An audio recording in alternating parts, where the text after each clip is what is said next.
much. It is an enormous pleasure to be here this evening. This is the second time I have travelled out of the British Isles since March 2020, and I cannot tell you how happy I am to be here.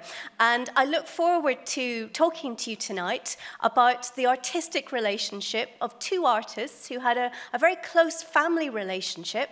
They were brothers-in-law, but they were exceedingly different in the way in which they worked. But together, they're among two of the greatest artists of Renaissance Italy, and that's Andrea Mantegna and Giovanni Bellini. And if I can get this to work, I am showing you them both on the screen. At the far end, away from me, you see Mantegna as he painted himself in a painting of the presentation of the temple, which is really a representation of him and his family in Berlin. And close to me, you see Giovanni Bellini in his version of the same composition, which is now in the Querini Stampalia Museum in Venice. And this is really the enigma of Mantegna and Bellini. They knew each other for over half a century as a result of Mantegna's marriage to Bellini's half-sister Nicolosia, and yet few artists of their time could have been more different. Mantegna's art, if I can characterize it, it really dazzles for its audacity, for its boldness, its spatial innovation, and his narrative novelty. Mantegna tells a story in a cinematic sense, 500 years before the invention of the moving picture. And Bellini's pictures are very different. They're very, very renowned for their calmness, for their timeless beauty, and for the variety of landscape, of details of the natural world, and indeed of human emotion they show, but using a much more conventional range of subject matter and indeed of function. Both painters were very well known among their own day, within a community of artists, not just in Italy, but further beyond. We remember that Dürer, of course, on his visit to Venice, says that Giovanni Bellini may be very old, but he's still the best. But although Mantegna's inventions have always been known since his lifetime, because he was one of the first artists to really have his work made into prints, and therefore they were known in all sorts of form and transmitted, Bellini's activity was really overshadowed, I might say, by two more bombastic artists who came later. That's Giorgione and Titian. Of course, the second is very well represented in Spanish collections. So Bellini was an artist who was underestimated for about 300 years. But at times, these great painters had a very close artistic dialogue. At other moments, they had very separate trajectories. But even at the points where they were in close contact, making versions of the same composition, as you see in my details on the screen, I think their fundamental attitude to picture making was very, very different. And that's really what I want to tease out this evening. And families, of course, were among one of the closest relationships in pre-modern Europe, as indeed they are today. But in an artist workshop, it was even different. Most artists worked with their parents, with their siblings, their in-laws and their spouses, partly because it was easy, and partly, of course, because you didn't have to pay them. What was distinctive in the case of Mantegna and Bellini, that despite this close family connection, the two artists developed in completely distinct ways, and familiarity, rather than breeding contempt, as we often say in English, created two very different artistic personalities, which benefited, in fact, from a process of sharing and exchange and of difference spread over more than 50 years. And my talk tonight is really based on observations that I gleaned from curating the exhibition, which was mentioned in the introduction, the Bellini and Mantegna exhibition, which I curated with my colleagues Dagmar Korbacher, Neville Rowley, and Sarah Viles at the National Gallery in London and the Staatliche Museum zu Berlin in 2018-2019. And tonight I want to look at several case studies to examine Mantegna and Bellini's relationship afresh. And it's going to build on the research we did for and during and after the exhibition, also in collaboration with our colleagues in the conservation departments in London and Berlin, Jill Dunkerton and Babette Hartwig. And I'm also going to take an opportunity to focus on the beautiful but extraordinary small painting by Mantegna in the Prado, the Dormition of the Virgin, which, if you haven't looked at before, I hope after tonight's talk you'll be rushing up to see tomorrow morning. So who were Mantegna and Bellini? The question of their relationship, and I'm showing you here an image which may be Giovanni Bellini's self-portrait, however, I think it's that, but some art historians think it's his brother Gentile, and you'll understand in a minute why we still really know so little information about Bellini's life. Now, this was a question, the relationship of Mantegna and Bellini, which became really of interest to art historians in the early 20th century. And the primer mover in this case was the father of Italian art history, a brilliant writer called Roberto Longhi, who died in about 1970. Now, Longhi was absolutely determined to demonstrate that Mantegna was younger than Bellini, because he saw Bellini as being absolutely key to the Venetian Renaissance and its prime innovator. Now, understanding this question is complicated by a very major discrepancy. We know a great deal about Mantegna. He was an intensely litigious man. Law records are often the best way for finding out about Renaissance artists, and Mantegna is no exception to this case. But we know practically nothing concrete about the biographical details of Giovanni Bellini's life. So in 2022, we are still not certain of his date of birth, the name of his mother, or indeed very much about his private life at all. It's often been said this may have been because he was illegitimate. This, of course, was a considerable social stigma in Renaissance Europe. However, it seems unlikely because he was always acknowledged as a son by his father Jacopo, and I think it may simply be, and I think this is corroborated by the evidence of Bellini's paintings, that he was an intensely private man. But whoever his mother was, whenever he was born, and I'm going to stake my cards on the table and say I think it was around the year 1435, Bellini did grow up among one of the most successful artistic dynasties in the greatest trading centre in Western Europe in the 1430s, 40s, and early 50s, and that's the city of Venice. Now, all of his artistic training, as was completely usual for artists born into artistic family, was within the family workshop. It was with his father, Jacopo, and his slightly older brother, Gentile. Again, we don't know very much about Jacopo Bellini's paintings because very few of them survive, but his talent is very clearly manifested in his great drawing books, which survive in Paris and London, and which are two of the greatest treasures of Renaissance art. I'm going to show you an image from one of them later. They're very difficult to reproduce, but they're absolutely extraordinary. But we know from these what an exceptionally talented artist Jacopo was. And we also know that he was a very highly respected painter, not just in Venice, but throughout northern Italy, working primarily in the northern Italian courts. I know you've had a lecture on Italian history, so you have some sense of the complicated geography and political landscape of Italy at this date. And Jacopo was really valued in these arenas for his mastery of illusionistic perspective, his skill as a portraitist, also his interest in classical antiquity, which of course was everywhere around you in 15th century Italy, as it is today, and in his curiosity in the world of his contemporaries, the world around him. His elder son Gentile, who died in 1507, left Jacopo's two precious drawings albums, evidently the most precious possessions of the siblings as well as of their father, to his dear brother Giovanni, asking that in exchange Giovanni would finish a very, very large painting today in the Brera of the preaching of St. Mark in Alexandria. This was made by the two brothers for the Scuola di San Grande di San Marco, an organization, one of the charitable confraternities in Venice, in which they were both very, very much involved. But really, what this is to say is that Gentile, Giovanni Bellini, their brother Niccolo, and their sister Nicolosia, who was the eldest of Jacopo's children, had many advantages in life, and that was apart from being born into a great artistic family. Jacopo belonged to an important rank in Venice. He was a cittadino, or a citizen. Now, what this meant was that the family had a very established place in the social hierarchy. They were citizens, which put them just below the patricians, those people whose names were written in the Golden Book, and this meant that they had a clear place in the social hierarchy.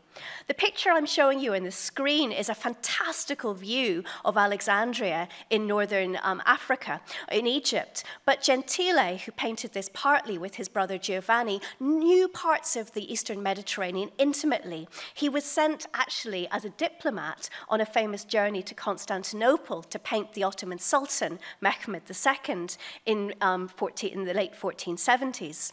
And Gentile, like his brother Giovanni, didn't just paint for the scuole.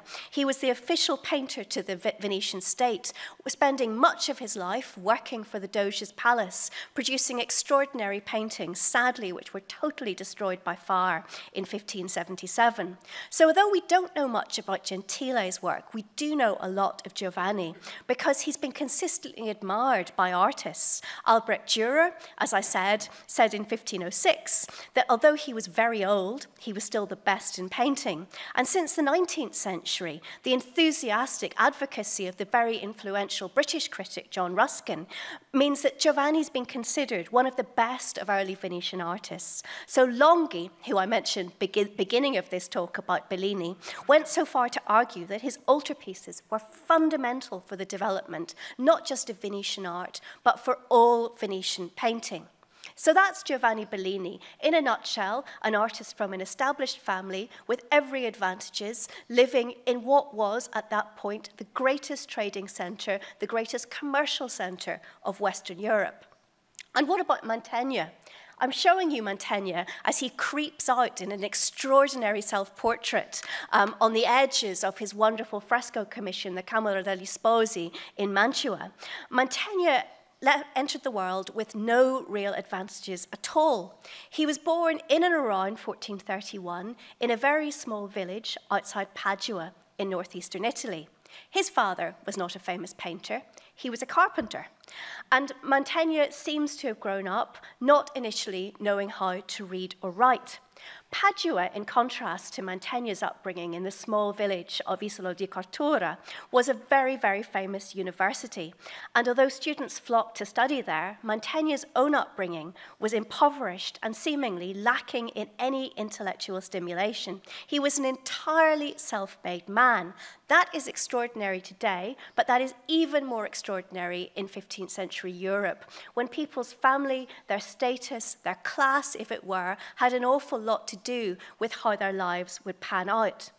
But Mantegna, aged 11, had what was a bit of chance, although it was quite difficult. He became apprenticed to a very well-known man within Padua, the artist Francesco Squarcione.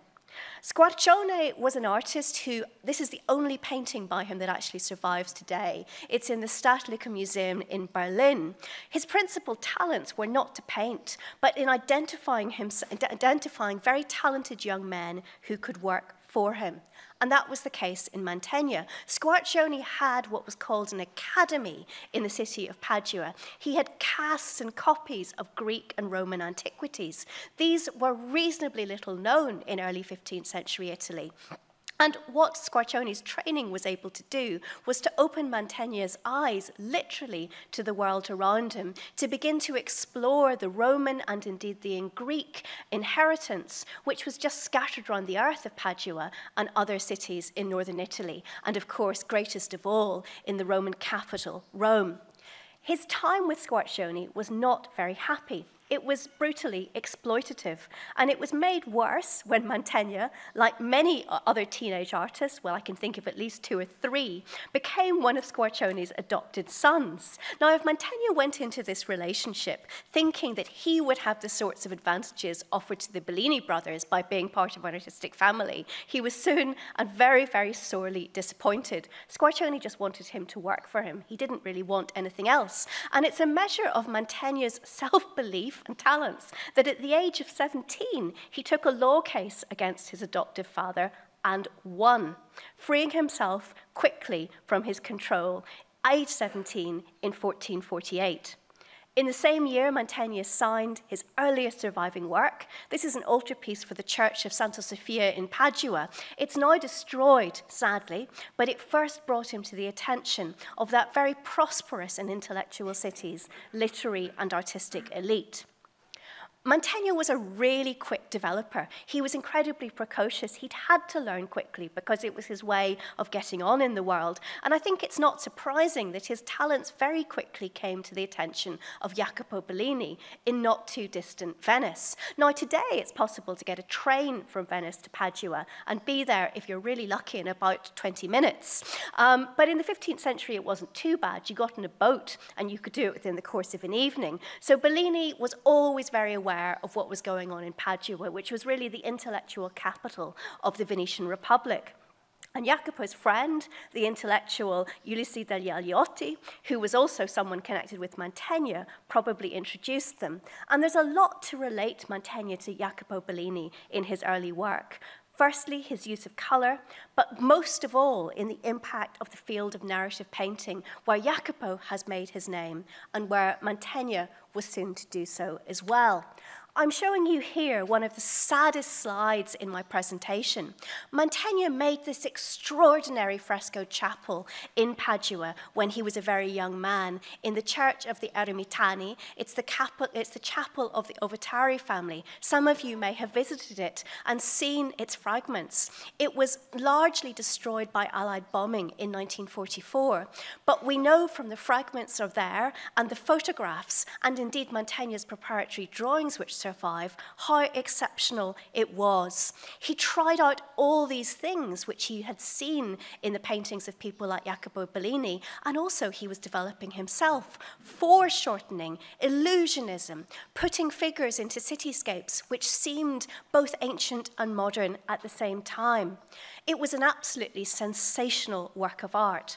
And Jacopo Bellini, on seeing this, must have noticed that this was an artist who could do very, very well working with him in the Bellini family workshop. It was also probably clear to him at this date that this sort of area, illusionistic narrative painting, was not going to be where both of his sons were to develop their careers. Gentile's particular talent was already becoming evident in portraiture and recording the collective life of the Venetian Republic, while Giovanni's ability to use light and colour to tell stories, as we'll see as this lecture goes on, creating pictures really of enduring beauty, would shape the course of painting in Renaissance Venice. And the pragmatic solution was, therefore, to marry Niccolò Bellini to Mantegna. And Mantegna's presentation on the temple, which I'm showing you on the screen, is a picture which was made by Mantegna in the mid-1450s, probably very shortly after he'd married Niccolò Bellini. And the presentation in the temple is the moment when Mary brings the infant Christ into the temple in Jerusalem and gives him to be held by the high priest Simeon. It's the moment when Christ really becomes, I suppose, a person with an identity for the first time.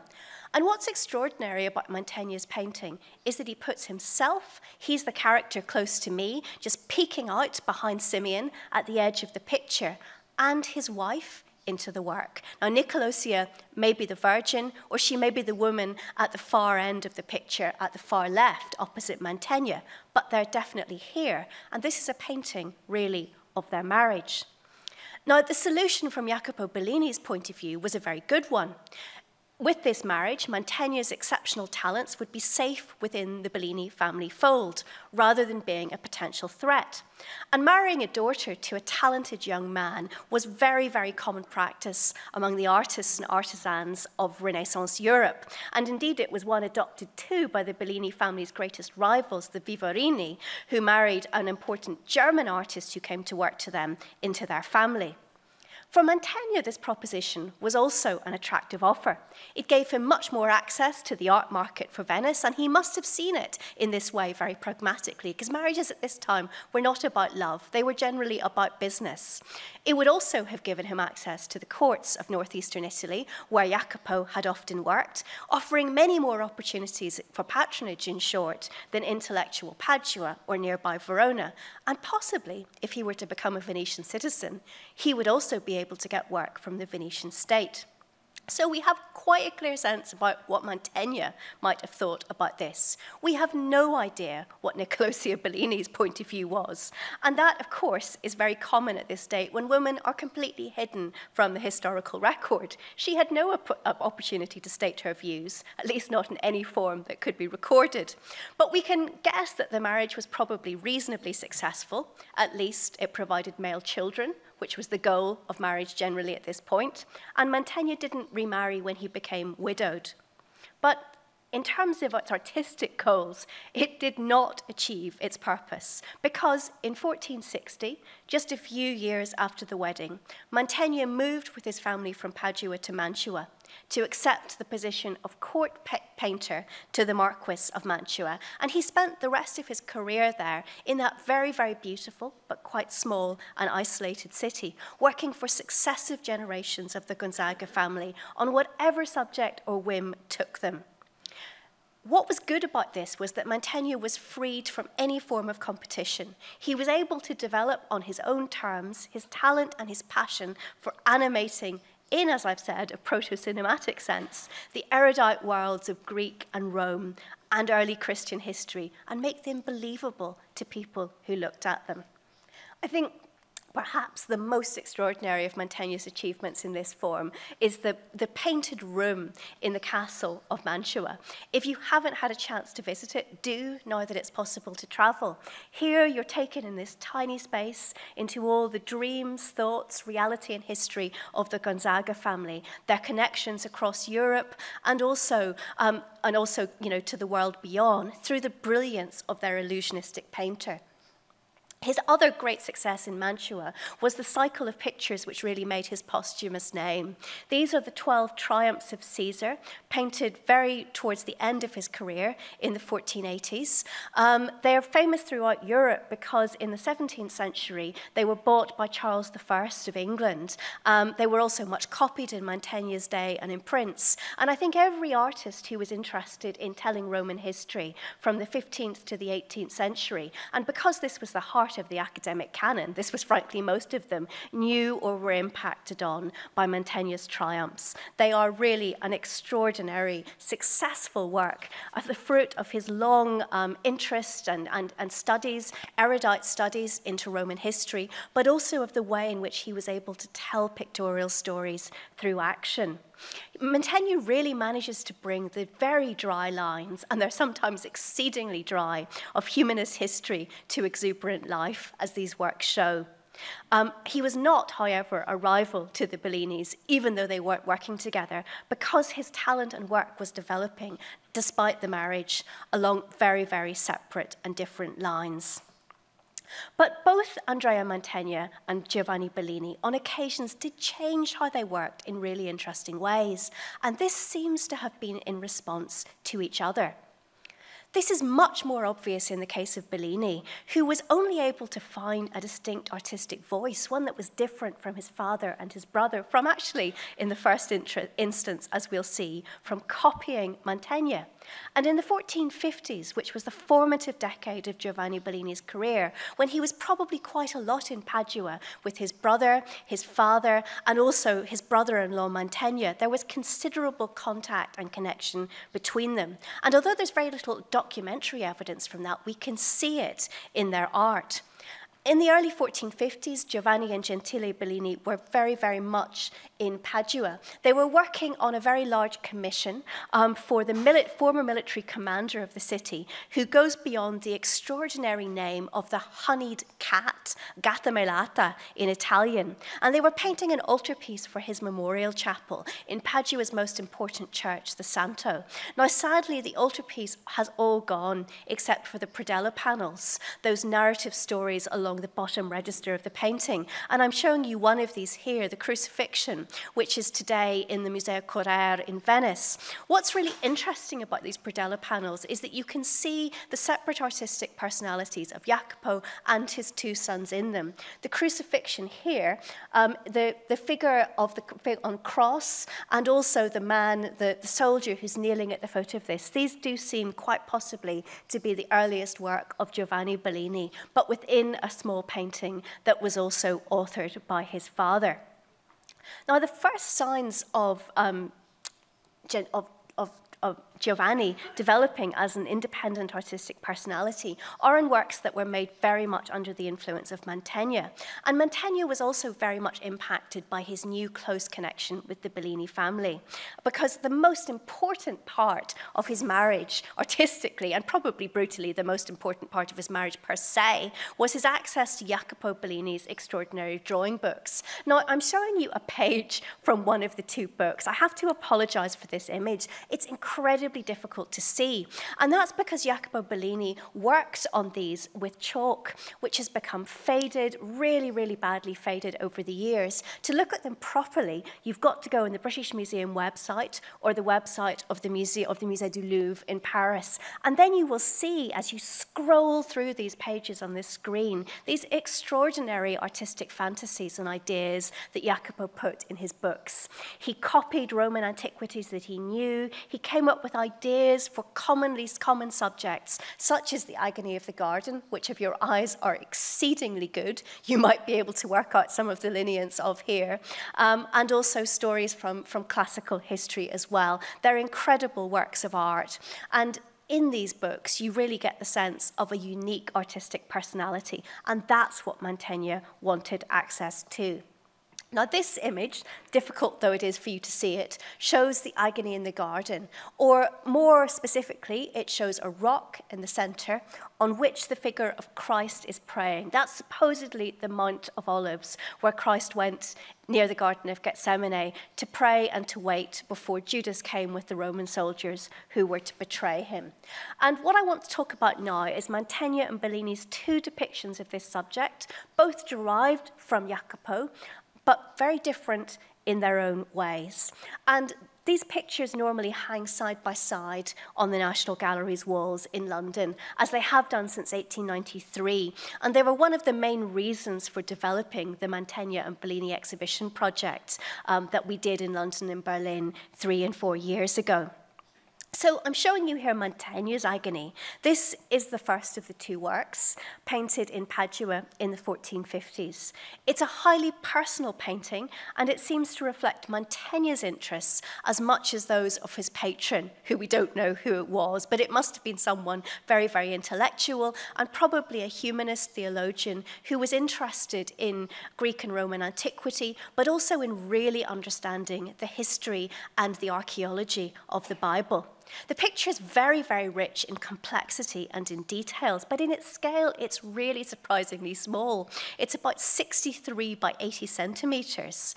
And what you can see that Mantegna does in this painting is he takes you in on the road at the front and takes you on a journey, as it were, from the sleeping apostles in the foreground to the figure of God, of Christ, who's praying on the rock, with the angels in front of him who are bearing the instruments of his passion, showing that he's soon about to be put to death. And interestingly, Mantegna's created this extraordinarily illusionistic prayer desk. It's both a rock and architecture at the same time. It's really wonderful.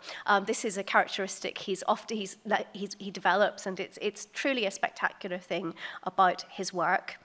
But what's interesting about the placement is that Christ is here really literally halfway to heaven. He's separated from the disciples. He's above the city of Jerusalem behind him, but he's not quite yet in heaven.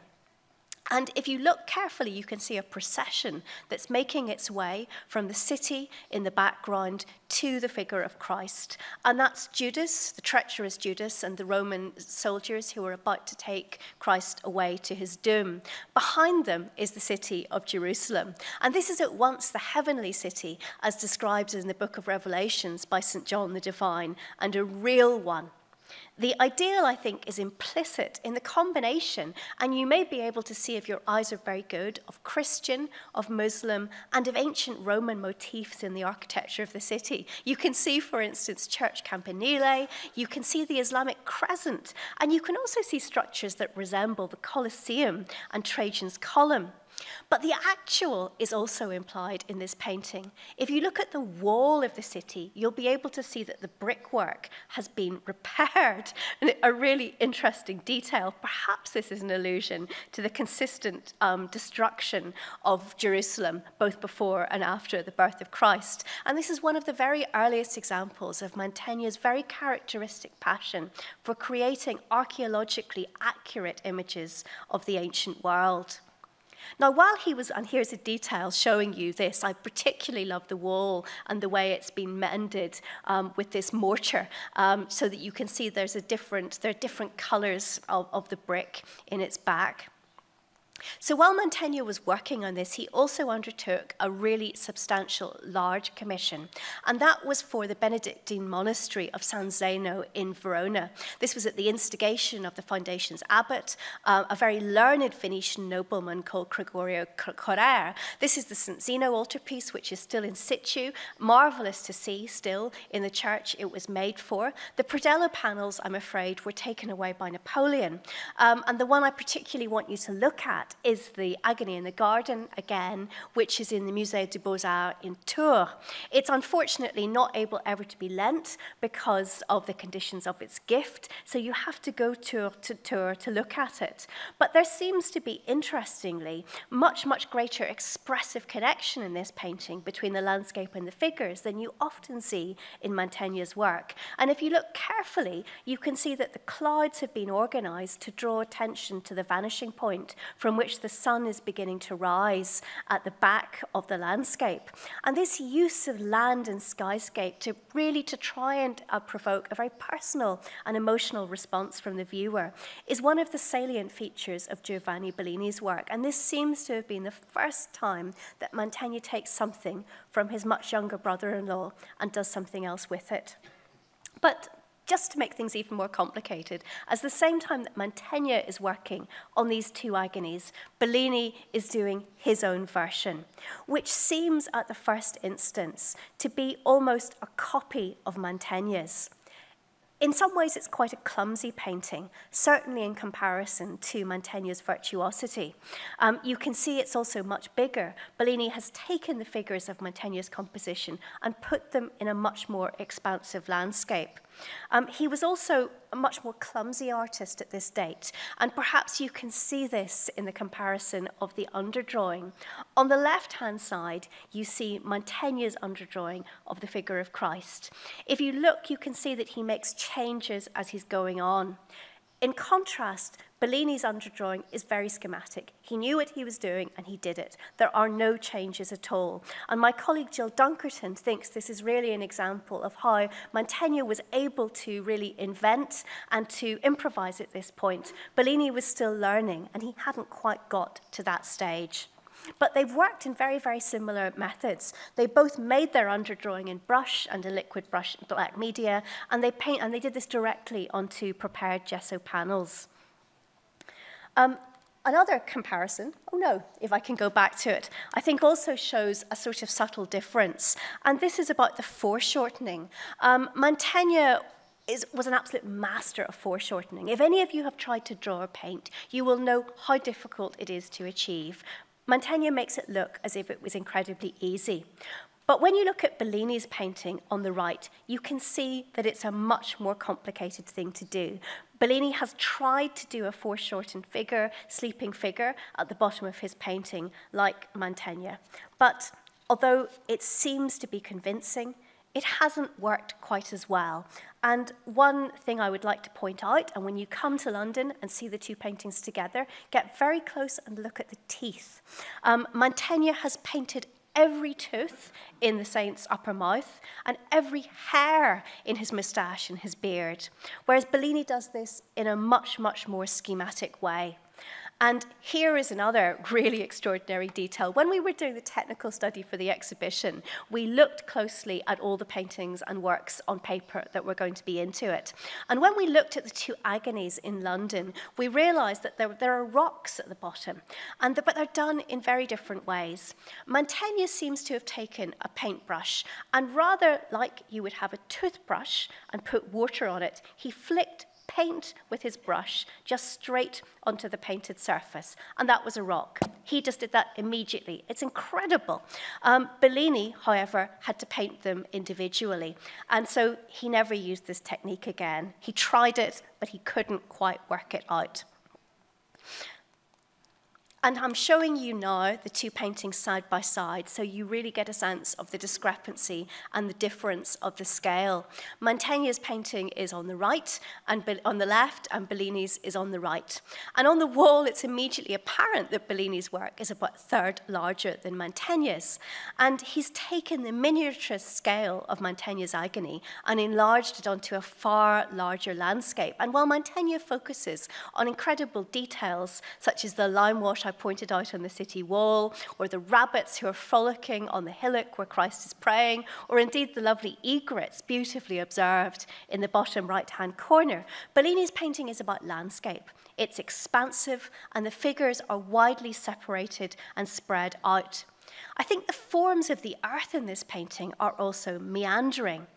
The art historian Paul Hills has observed how the rolling swirls of the hills at the far right seem really to recall the shapes, textures, and palette of a vessel made out of a hard stone, like chalcedon. There's something already very different to Mantegna that Bellini's trying to create in his paintings.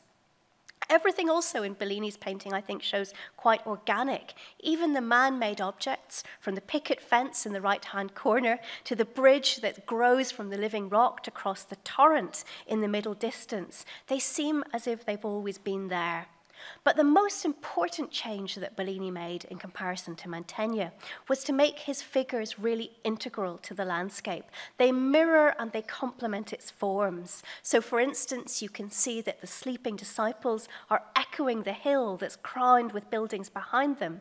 And the profile of Christ's head, his beard, and his praying hands lead us directly to the outline of a hill which is topped by a church tower, lit by the sunrise, which is reflecting through the clouds. So I think what Bellini's doing here is giving a message. Although this is Christ's agony, everything is going to be all right. Ultimately, he's going to be resurrected. And so, of course, are we looking and contemplating this work of art too. I find it really incredible how he paints the light of dawn in his work. In this painting, it shines directly onto the figure of Christ. It really sort of throws the light red clothing on his back into relief, picking out the gold highlights on the folds of the drapery at the top of his lower body. That's another technique, using powdered gold as if it were paint, that Bellini has taken directly from Mantegna. As I've said, there's this church tower that your eye is drawn to from the figure of Christ, and this takes you further up into the sky to a ghostly angel carrying the chalice of salvation placed directly in the sky above.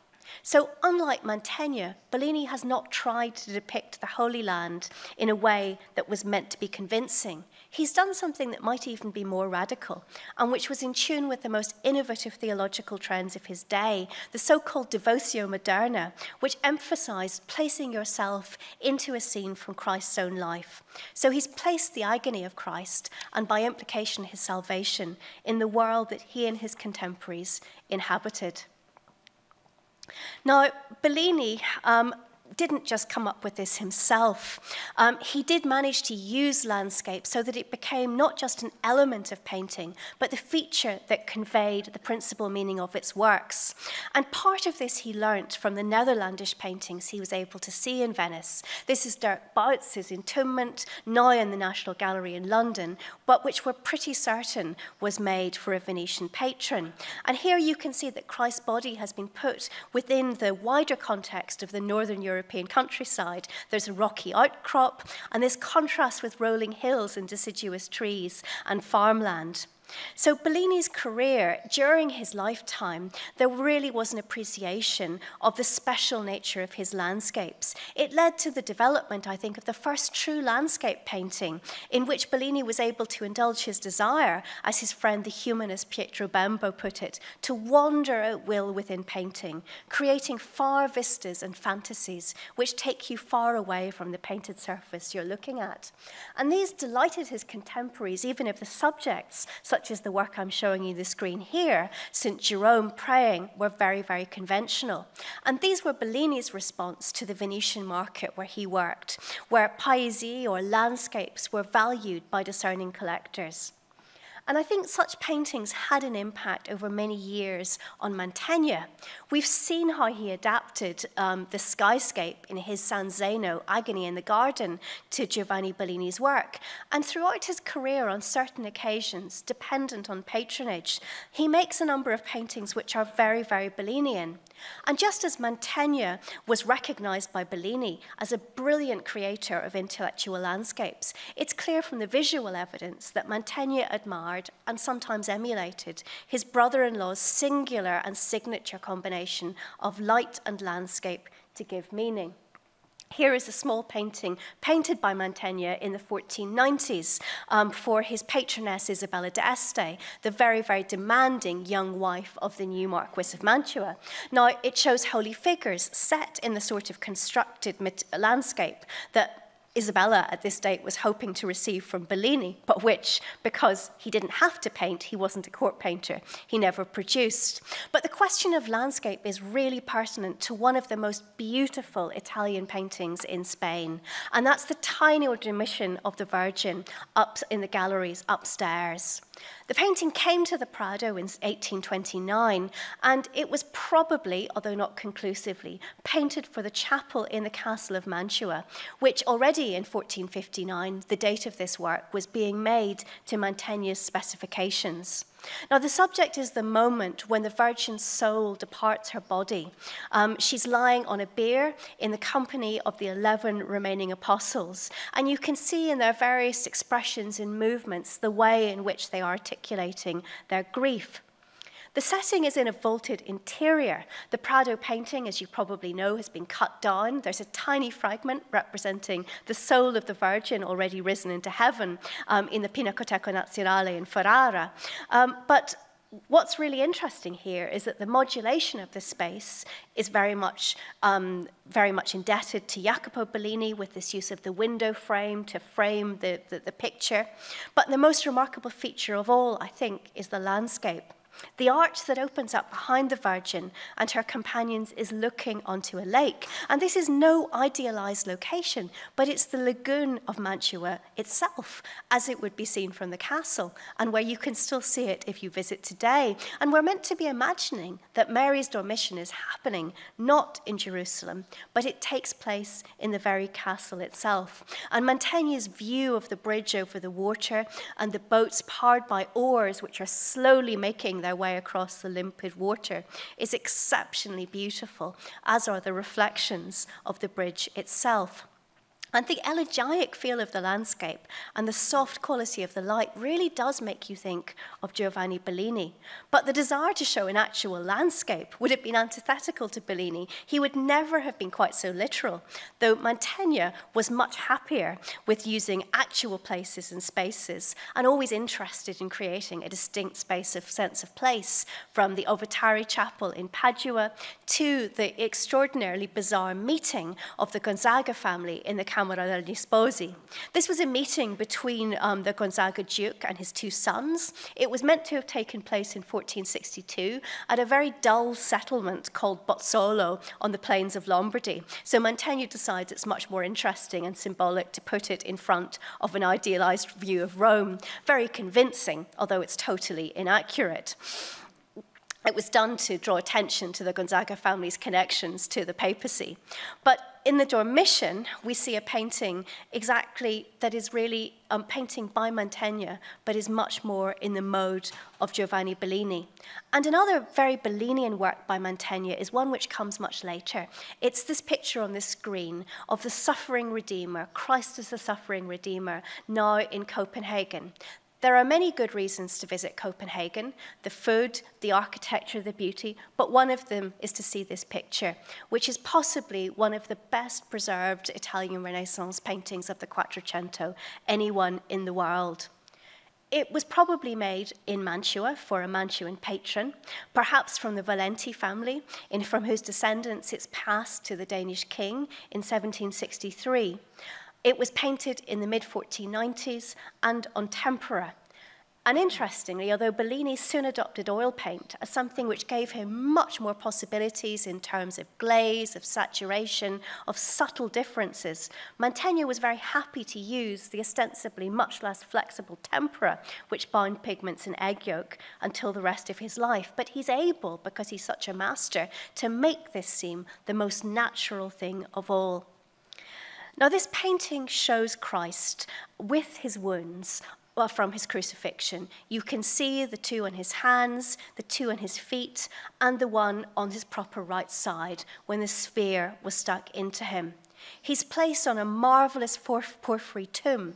Porphyry was a hard stone that was reserved for the graves of kings and of emperors, and it functions here as a throne as well as a tomb, highly appropriate for Christ, the King of Kings.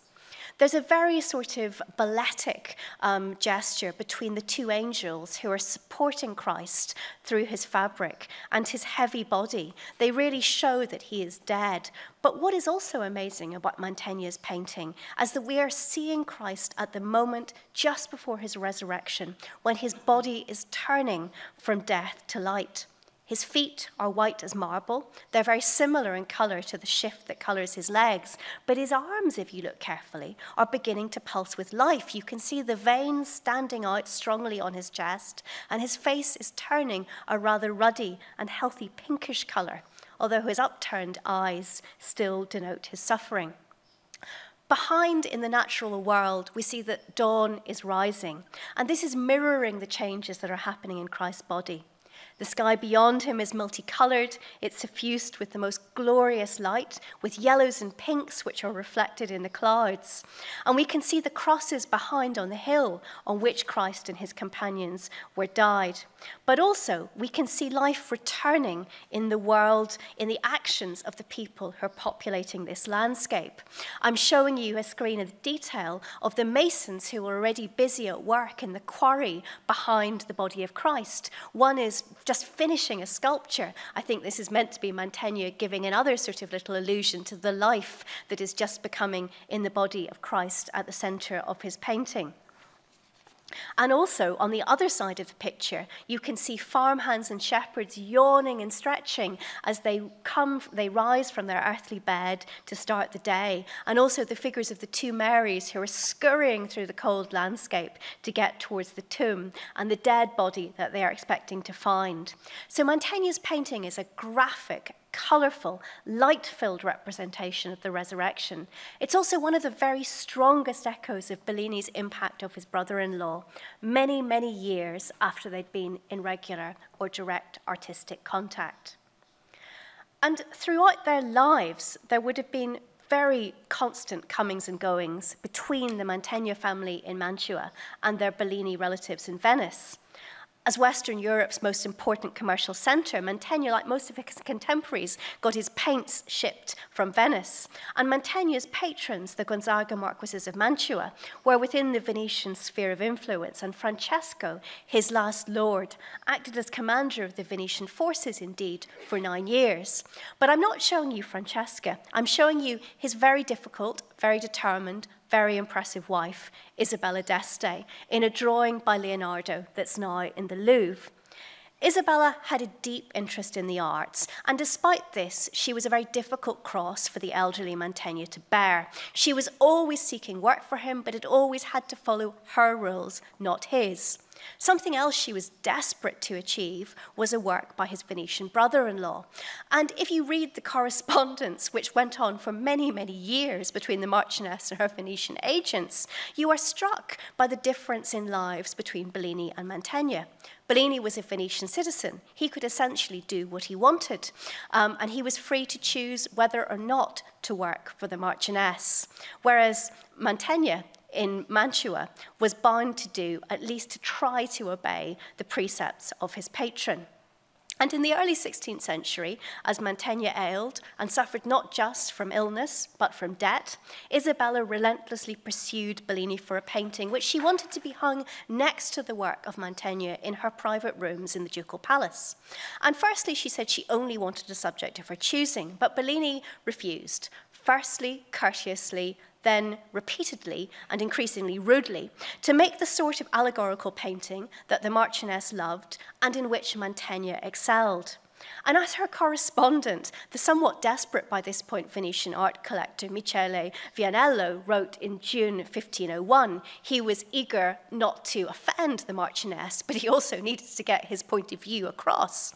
But of that narrative your ladyship gave Bellini, he cannot say how unwillingly he would do it, because he knows of your lady's discernment, and also that the picture would be compared with those works by Messer Andrea Mantegna. And thus he wishes to do what he knows best, and he says that in this narrative he cannot do something that will come out well or in which there will be something good. So he refused to do what she wanted.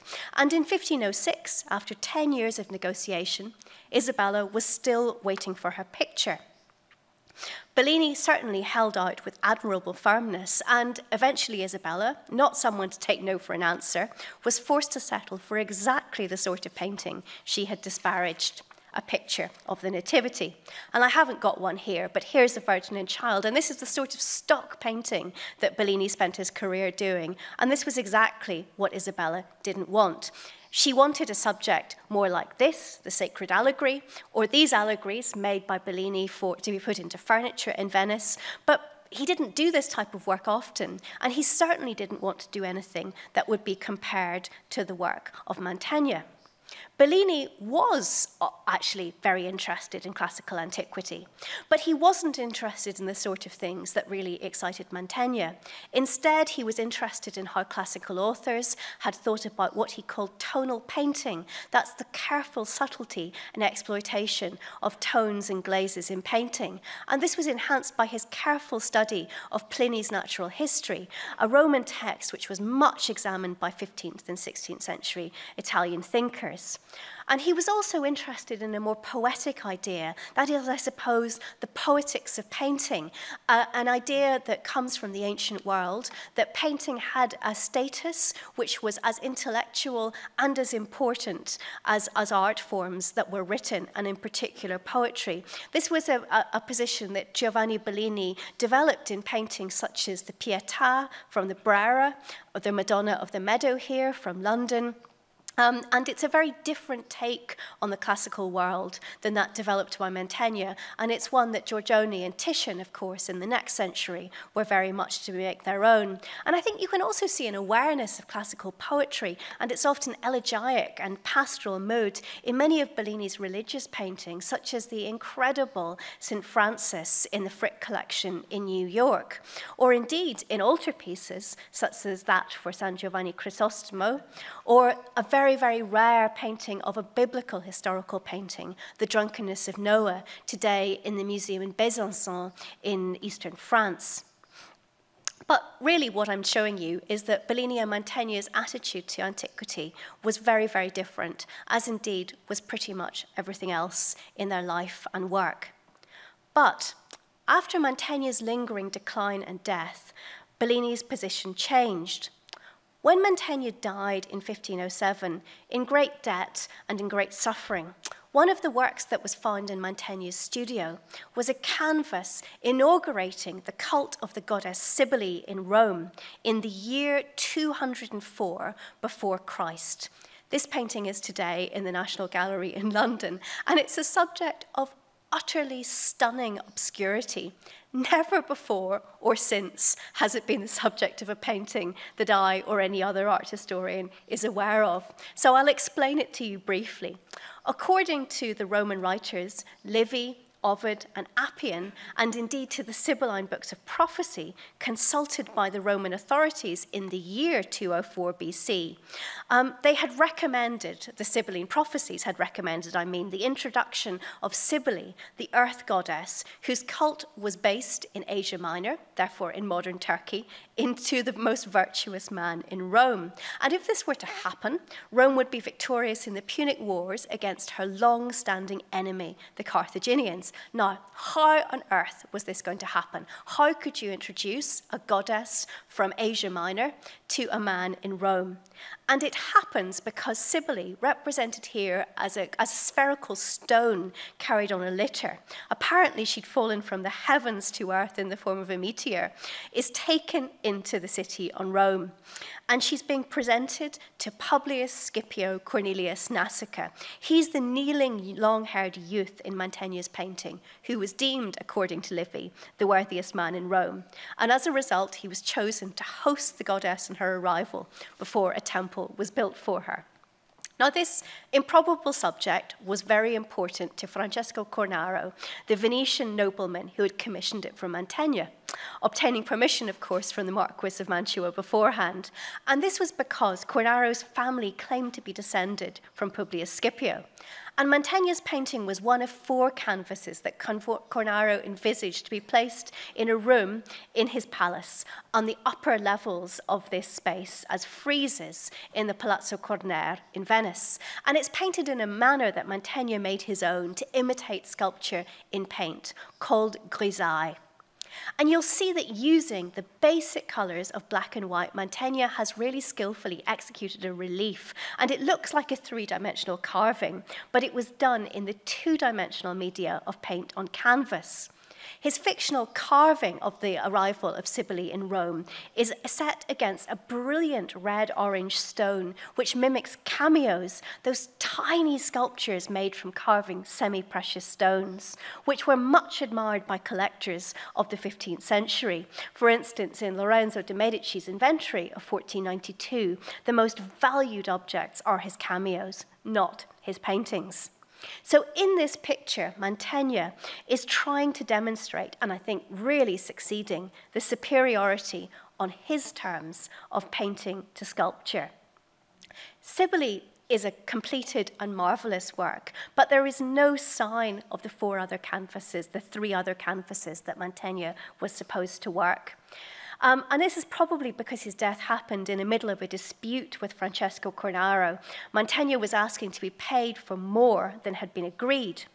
But after his death, it was only after incredible difficulty, and indeed after lodging a formal complaint in the Mantuan court, that Cornaro was able to prize this work from the grasping hands of Isabella d'Este, who was vying with her brother-in-law, Cardinal Sigismondo Gonzaga, for all the works that were left in Mantegna's studio.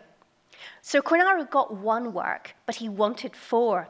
What was his solution going to be? He turned to Bellini, an artist very well known to his family, and unlike Isabella d'Este, he had some success. And Bellini painted a picture very, very unlike him, and possibly 2 more. This is the one that survives, an episode from the life of Publius Cornelius Scipio, in a sort of posthumous paragone or competition with Mantegna. Bellini's painting is a much more familiar antique subject than that described by Mantegna in Cybele. Scipio's continence was a subject which was known to many Italians. In fact, it was often made for the wedding chests that throughout Italy were commissioned at the time of marriage as a sort of complement to the virtues of the bride and the groom. The story is not as familiar today as it was in the 15th century, so I'll describe it very briefly to you. Scipio, or so the story went, was offered a very, very beautiful Carthaginian girl as his mistress after the Romans had sacked and defeated Carthage in 209 BC, thus bringing to fruition the prophecy that was represented in Mantegna's painting of Cybele. But this girl had been promised in marriage to a virtuous young man from Carthage, and he got his fiancée back as long as he promised Scipio and the Romans to help reconcile the Romans with the Carthaginians. And the story was much loved in Renaissance Italy because it showed that even a military man like Scipio could achieve peace without bearing arms, and that everybody, even the powerful, had to behave virtuously. And I think because the subject was so well known, it wasn't one where Bellini could have feared, even from beyond the grave, of any form of competition with his dead brother-in-law, because this was the sort of run-of-the-mill narrative that Mantegna would never have deigned to take on. We were able to bring the two pictures together for the first time at the conclusion of the Mantegna and Bellini exhibition in London and Berlin in 2019, and I'm showing you this juxtaposition here on the screen. When you compare the two paintings, it's evident that Bellini was really concerned that his Scipio, which is the larger painting, and the painting on top, would harmonize and not fight with Mantegna's Cybele. And he worked very hard to make its orange-brown background, which is simulating a stone called rosso antico, work it so that it would work coloristically in tune with Mantegna's painting. Although it's very, very different, Mantegna's painting contrasts the cut stone of the cameo with its background, whereas Bellini's painting is trying to achieve very different sort of levels of artistic depth. Bellini's painting is also very uneven in quality. It's also difficult to see completely because it's not in the world's most fantastic condition, but it's very, very different to the precision and excellence of Mantegna's work, probably, I think, because it was really antithetical for Bellini to paint like this. And the reason he was trying to paint like this is because of wanting to do something which would really honor and work for the legacy of his brother-in-law. I think it's very striking in Bellini's paintings how the living beings, particularly the horses that you might see along the right side of the composition, really seem to jump out of it. It's a painting that, for all its virtues, lacks the order and the harmony of Mantegna's Cybele. So, as these paintings demonstrate, at this point the art of Bellini and Mantegna was really worlds apart. For all this, it does seem that Bellini undertook this commission in a genre and in a pictorial style that he would never have chosen because of his desire to honor Mantegna's memory and reputation. At this stage in his life, Bellini had absolutely nothing to prove. He was the most admired painter in Venice, he was prosperous, he was well-connected, and he was accustomed to very extravagant praise. But it seems that he felt it was extremely important to make a special effort for his recently deceased brother-in-law. As his contemporary Lorenzo de Pavia tells us, this was partly out of a sense of honor, but also out of respect for Master Andrea Mantegna. And for this, Bellini was prepared to push himself in ways that might seem surprising and which were not always successful. So I think in this example, and in the others that I've talked about, I've demonstrated the long creative stimulus over a period of 50 or 60 years that mutual respect, rather, I think, than competition, brought to the development of the very different but equally brilliant artistic visions of Andrea Mantegna and Giovanni Bellini.